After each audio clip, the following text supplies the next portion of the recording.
సూర్యునికి ఎదురుగా ఒక నక్క రోదిస్తూ ఉంది.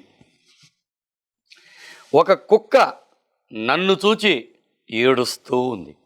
అంతేకాదు కాకులు, గుడ్లగూపలు విషాదరవంతో అరుస్తున్నాయి. అదొక రకమైనటువంటి వింత అరుపులు అవి అరుస్తున్నాయి. ఎందుకో సూర్య భగవానుడు కూడా కాంతిహీనంగా ఉన్నాడు. దూడలు పాలు తాగటంలే, తల్లులు పాలిచ్చేదానికి అంగీకరించటంలే.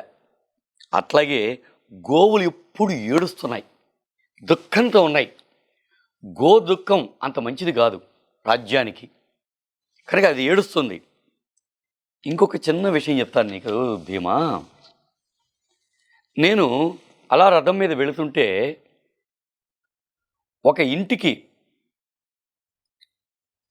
ఒక ద్వారం ఉంటే దాన్ని మూయబడి ఉంది. అంతేకాకుండా దానికేదో ఒక లోహపు చిప్ప అతికించబడి ఉంది.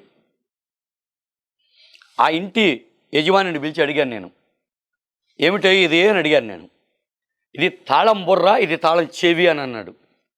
అంటే అప్పటి వరకు ఆ రాజ్యంలో తాళ బుర్రలు వేసేవాడు లేనేలేడు. ఎందుకంటే దొంగతనాలు ఉంటే తాళం వేయాల.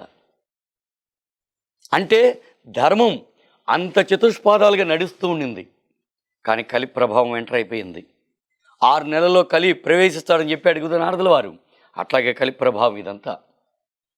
భీమా, నాకు ఆశ్చర్యం వేసింది. ఇది ఎందుకు అని అడిగాను నేను. మా ఇంట్లో ఉండే వస్తువులు ఎవ్వరూ దొంగిలించకుండా ఉండేదానికని చెప్పాడు. నాకు ఆశ్చర్యం వేసి ఏం మాట్లాడాలో అర్థం కాక నేను తిరిగి వచ్చేసాను.